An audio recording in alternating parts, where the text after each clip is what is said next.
ప్రభునందు ప్రియమైన దేవుని బిడ్డలకు మన ప్రభైన యేసుక్రీస్తు నామమున శుభములు కలుగును గాక. ఈ యొక్క దినమందు దేవుని యొక్క వాక్య ధ్యానం కొరకు యేసుక్రీస్తు ప్రభు పలికిన 7 మాటలు సిలువలో వేలాడుతూ పలికిన వాటిలో 6వ మాటగా అటు తర్వాత సమస్తమును అప్పటికి సమాప్తమైనదని యేసు ఎరిగి యోహాను సువార్త 19:28 లేఖనము నెరవేరునట్లు నేను దప్పిగొనుచున్నాను అనను. సమాప్తము ఆయను యేసుక్రీస్తు ప్రభు ఈ లోకమునకు వచ్చుటకు ముఖ్యమైన కారణము ఈ లోకమును విడిపించుటకు, విమోచించుటకు, మనం ఆయన యందు దేవుని నీతి అగునట్లు మనల్ని నీతిమంతులుగా మార్చుటకు, పాపమెరుగని ఆయన మన కోసము పాపముగా మార్చబడి శాపగ్రస్తుడుగా సిలువపై వేలాడుతూ ఉన్నాడు. He hath made him to be sin for us, who knew no sin, that we might be made the righteousness of God in him. ఆయనలో నీతిమంతులుగా మార్చబడుటకు అద్భుతమైన ఈ యొక్క ప్రణాళిక. అందువలన ఆ ప్రణాళిక ఆయన లోకమునకు దిగివచ్చి నెరవేర్చి ఉన్నాడు. కాబట్టి ఇట్ ఈస్ ఫినిష్డ్. ఆయన చేయవలసిన కార్యము చేయుటకై ఈ లోకమునకు వచ్చి జరిగించి ఉన్నాడు. అందువల్ల అది సమాప్తమాయను అని ప్రభు చెప్తూ ఉన్నాడు. ప్రభు నందు ప్రియమైన వార్లారా, ఈ లోకమునకు రక్త మాంసములలో పాలివాడు ఆయను. మానవుల వలె మన వలె జీవించెను. మన శ్రమలో కష్టములో పాలి భాగస్థుడు ఆయను. ఆయన మన వలె ఆకలి బాధలు, అన్న వస్త్రాల బాధలు అనుభవించి ఉన్నాడు. ఆయన పరిచర్యకు 30వ ఏట వచ్చి ఆయన బీదలకు ఆహారం ఇచ్చి ఉన్నాడు. శ్రమలో ఉన్నవారిని ఆదుకున్నాడు. రోగగ్రస్తులను స్వస్థపరిచి ఉన్నాడు. కుంటి వారికి, గుడ్డి వాళ్లకు కాళ్ళు ఇచ్చి ఉన్నాడు. చనిపోయిన వారిని లేపి ఉన్నాడు. దయ్యములు పట్టిన వారిని వెళ్ళగొట్టి ఉన్నాడు. అద్భుత ఆశ్చర్య కార్యములు జరిగించి పరలోక మర్మములను బోధించి సువార్తను ప్రకటించి ఉన్నాడు. గాఢాంధకారములోను, చీకటిలోను, మరణఛాయలోను ఉన్న వారికి వెలుగు ప్రకాశింపచేసి ఉన్నాడు. గలిలయ, కపెర్నహూము ప్రాంతాల్లో.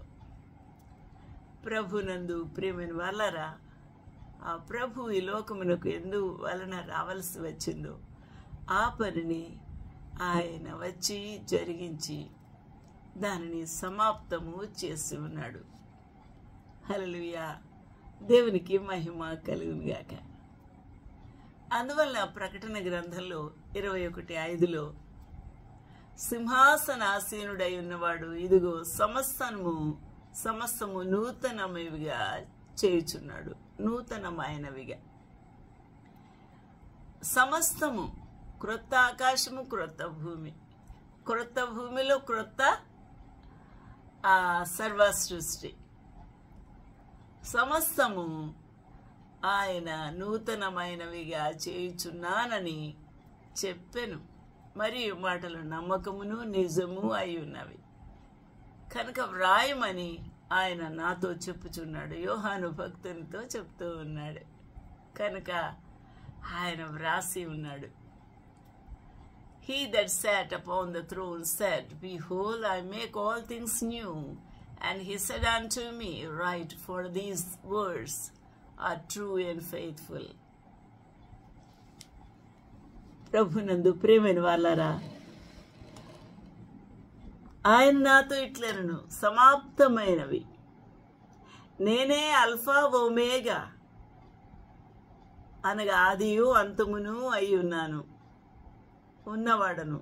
దప్పిగొని వారికి జీవజలముల బుగ్గలోని జలములను నేను ఉచితముగా అనుగ్రహింతును. దేవునికి మహిమ కలుగును గాక. కాబట్టి జయించువాడు వీటిని స్వతంత్రించుకొనును. జీవజల బుగ్గలు ఆయన వద్ద నుండి స్వతంత్రించుకుంటాడు. నేను అతనికి దేవుడనై ఉండును, అతడు నాకు కుమారుడై ఉండును. He that overcometh shall inherit all things, and I will be his God, and he shall be my son. Hallelujah. ఇంత గొప్ప ఆధిక్యత దేవుని యొక్క బిడ్డలకు ఆ ప్రభు ఇస్తూ ఉన్నాడు. అసలు ప్రభు ఎందువల్ల ఇంత ఓరిమి చెందుతూ ఉన్నాడు? అరణ్యములో అయితే వారు ఆ ప్రభుని విసిగించినప్పుడు ఓర్మితో ఉన్నాడు. ఆయన కోపగించాను. ఎందుకనగా వారు విసిగించి ఉన్నారు. అయితే క్రీస్తు యేసు రక్తం నందలి విశ్వాసము ద్వారా యేసుక్రీస్తు ప్రభువును మనకు కరుణాధారముగా ఇచ్చి బయలుపరిచి ఉన్నాడు. దేవుడు ఇప్పటి కాలమందు తన నీతిని కనపరచు నిమిత్తము తాను నీతిమంతుడును యేసునందు విశ్వాసము గలవానిని నీతిమంతునిగా తీర్చువాడు అయి ఉన్నాడు. ఎవరైతే యేసుక్రీస్తు నామమునందు విశ్వాసం ఉంచుతారో వారిని నీతిమంతునిగా తీర్చుటకు ఆయనకు ఇష్టమైంది. ఆయన అలాగూ చేశాను. కాబట్టి ఆ ప్రభు మనల్ని నీతిమంతులుగా మార్చుటకు, మన పాపములకు శాంతికరమై సర్వలోక పాపములకు మాత్రమే కాదు, మన పాపములకే కాదు, సర్వలోక పాపములకు, సర్వలోకమునకును శాంతికరమై ఉన్నాడు. కాబట్టి he is the propitiation for our sins, and not for only ours, but also for the sins of the whole world. దేవుని కృప కదా, సర్వలోకమును కూడా ఆయన ప్రశస్తమైన రక్తము ద్వారా కడిగి శుద్ధి చేయుటకు, విమోచించుటకు ఆయనకి ఇష్టమైంది. దేవునికి మహిమ కలుగును గాక. It is finished indicates he has consumed the cup of God's wrath. మనము ఆ ఉగ్రతను భరించాల్సింది, మన ఉగ్రతను ఆయన త్రాగి ఉన్నాడు. He has consumed the cup of God's wrath, and through his sacrifice the bridge between God and sinful man had been established. హల్లెలూయా. దేవునికి మహిమ ఘనత ప్రభావం కలుగును గాక. ఇంత గొప్ప ఆధిక్యత ప్రభు మనకు ఇస్తున్నాడు. Christ on the cross, propitiation deals with the wrath of God, is used in Rome 3:25, Hebrew 2:17, and 1 John 2:2. If we go through it, then we can understand the will of the Lord.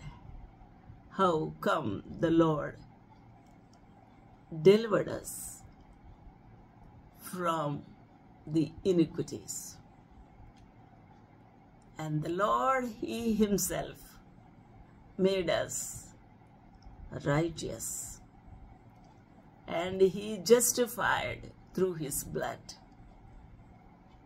and he reconciled with his Father and united both of us, whom God has set forth to be propitiation through faith in his blood, to declare his righteousness for the remission of sins that are past through the forbearance of God.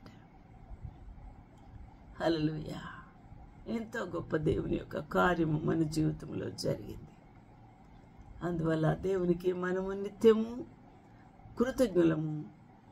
కృతజ్ఞత చెల్లించుటకు బద్ధులమై ఉన్నాం.